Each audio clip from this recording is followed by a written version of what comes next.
Assalamualaikum warahmatullahi wabarakatuh. Hai teman-teman, apa kabarnya hari ini?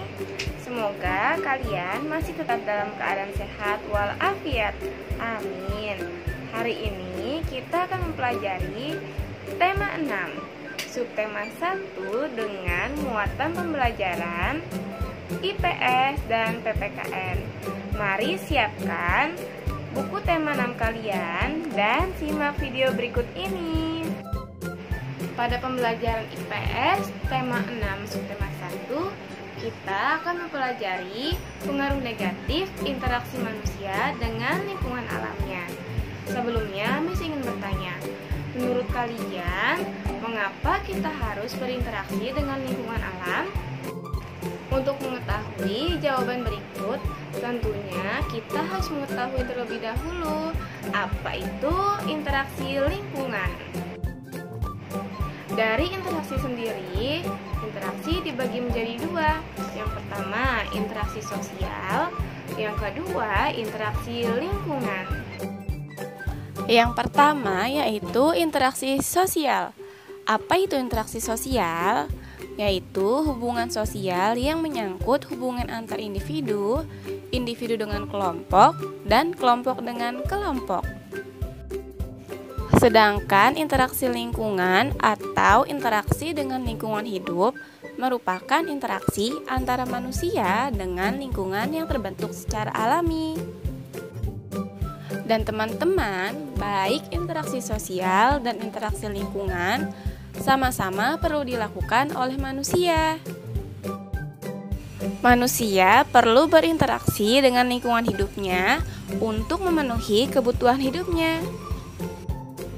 Namun, manusia juga harus dapat memanfaatkan alam untuk memenuhi kebutuhan hidupnya dengan menggunakan ilmu pengetahuan dan teknologi.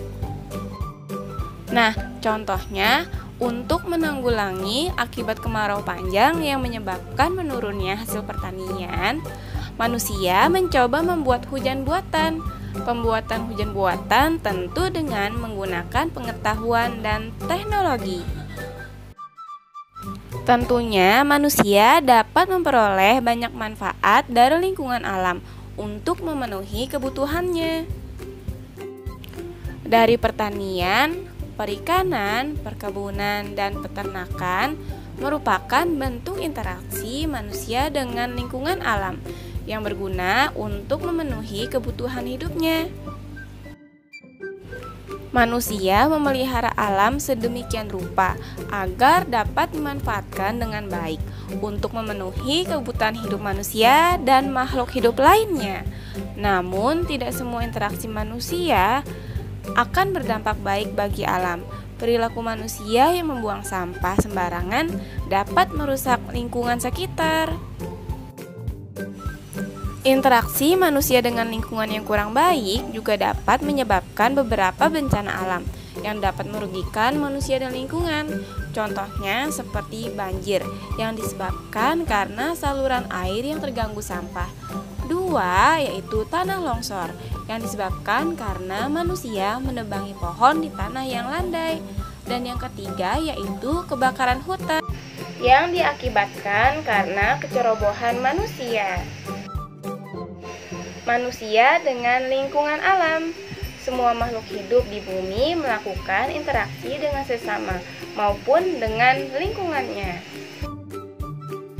Lingkungan alam terdiri dari benda mati dan makhluk hidup. Benda mati dan makhluk hidup saling mempengaruhi satu sama lainnya. Salah satu jenis hubungan benda mati dengan makhluk hidup adalah jenis tanah. Suhu dan curah hujan di suatu tempat dapat mempengaruhi jenis tanaman dan hewan yang berkembang di daerah tersebut. Makhluk hidup juga dapat mempengaruhi benda mati. Contohnya seperti daerah yang banyak ditumbuhi tumbuhan, menyebabkan daerah tersebut sejuk.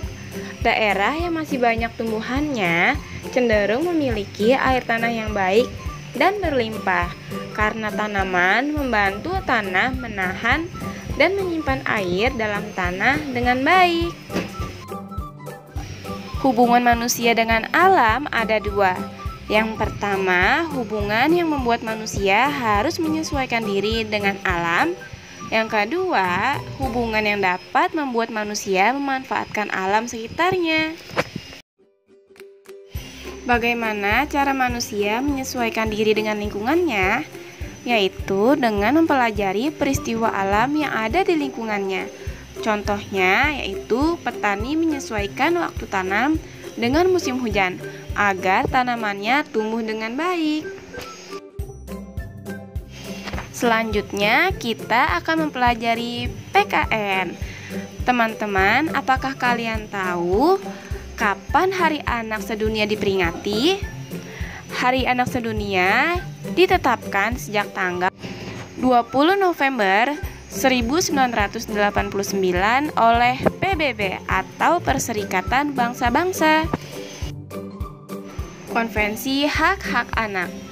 Anak-anak merupakan generasi penerus cita-cita perjuangan sebuah bangsa. Kebutuhan untuk tumbuh dan berkembang dalam kehidupan anak harus diutamakan. Sayangnya, tidak semua anak-anak mempunyai kesempatan yang sama dalam mewujudkan harapannya. Banyak di antara mereka mengalami kesulitan untuk tumbuh dan berkembang secara sehat, serta mendapatkan pendidikan terbaik. Seperti yang kalian ketahui, PBB mensahkan Konvensi Hak-Hak Anak pada tanggal 20 November 1989. Konvensi ini bertujuan untuk memberikan perlindungan terhadap anak dan menegakkan hak-hak anak di seluruh dunia. Konvensi Hak Anak merupakan sebuah dokumen yang dibuat oleh PBB secara resmi untuk memberikan hak-hak kepada anak-anak di seluruh dunia. Dan dokumen yang dibuat oleh PBB secara resmi berisi hak-hak anak sedunia, yaitu hak tumbuh kembang seperti pendidikan dan standar hidup layak. 2.